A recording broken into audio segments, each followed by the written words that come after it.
And a short time later, a writer friend of mine called René Crevel was a friend of the Dali, so he introduced me to them.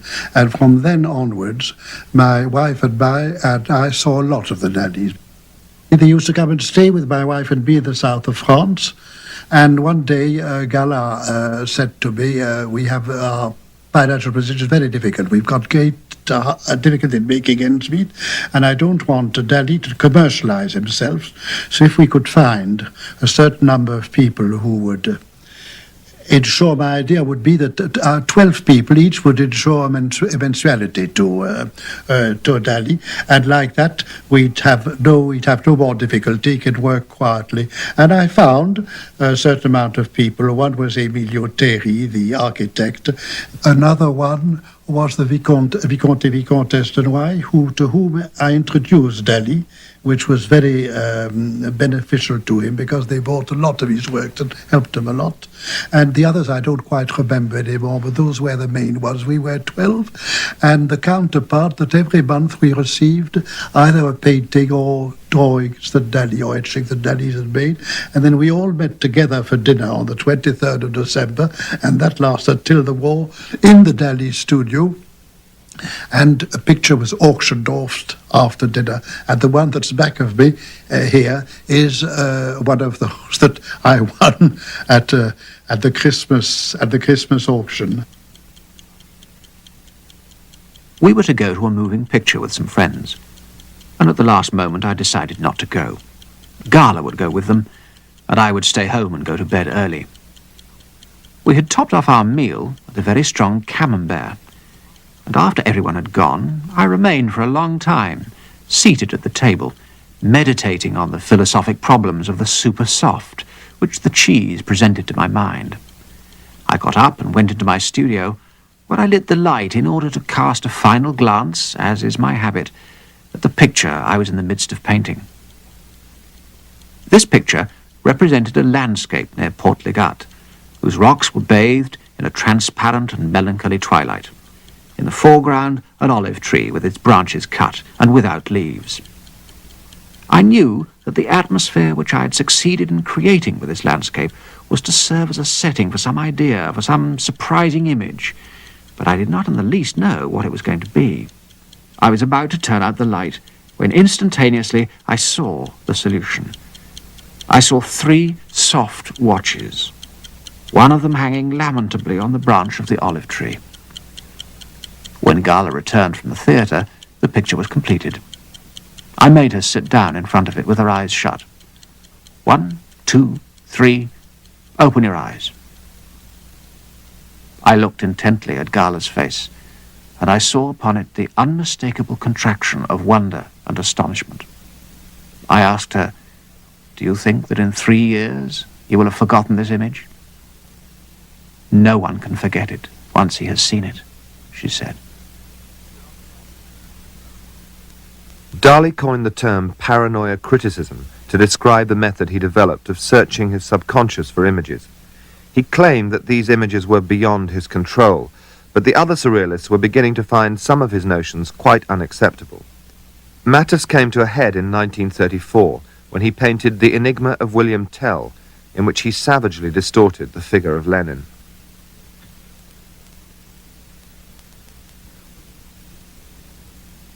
There was an incident at the Salon d'Automne, I think, where Dali exhibited a painting showing Lenin in a rather curious attitude with an enormous behind, naked and objects on that curious part of his flesh. And that was extremely disparaging for the personality of Lenin, who was probably,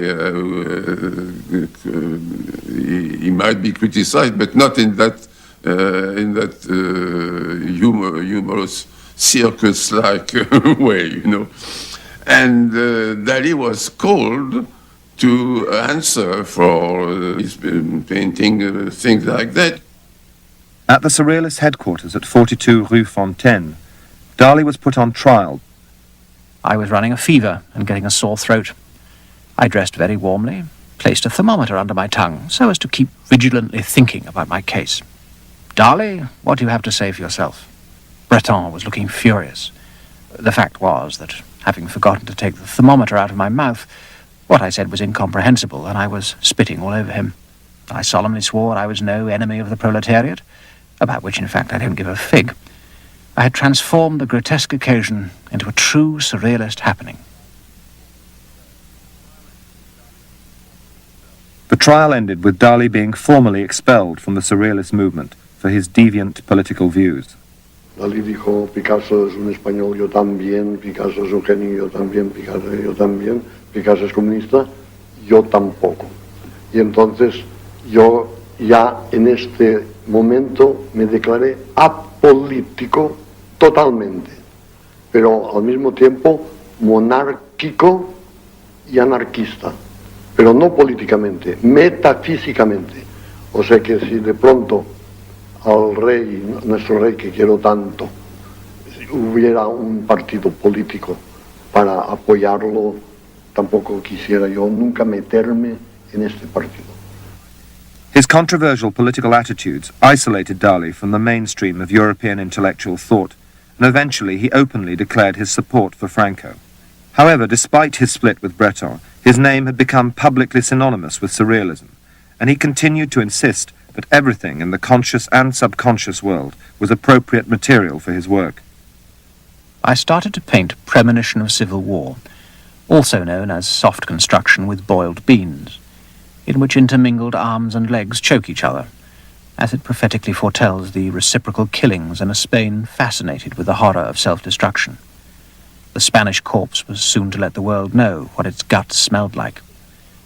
Knowing that out of this offal of disemboweled bodies in the ruins of its cities, Spain would one day rise again, returning to its traditional truth, its great male strength, and that I, the Catalan, would be there after this episode of revolutionary confusion to recall the existence of sacred values, I painted Cannibalism of Autumn while the fighting was going on at the gates of Madrid, and Sleep, which indicated the time necessary for the horror to be forgotten.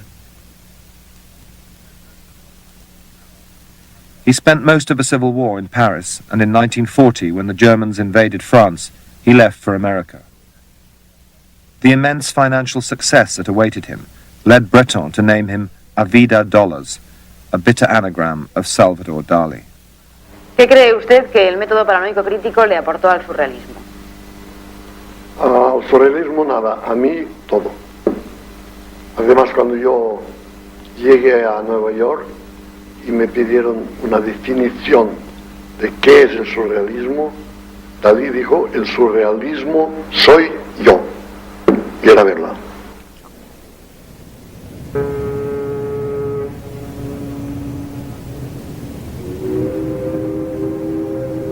In America, Dali went out of his way to court publicity, and he became a celebrity when his face appeared on the cover of Time magazine.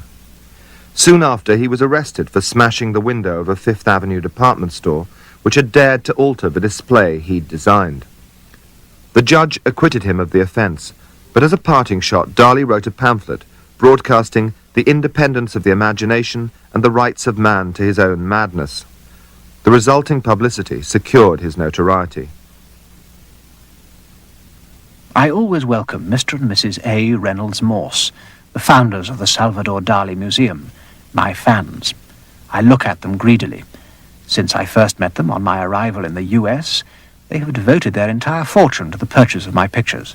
They know all my work better than I, and collect everything that I publish. I'm only sorry their example has not caught on better.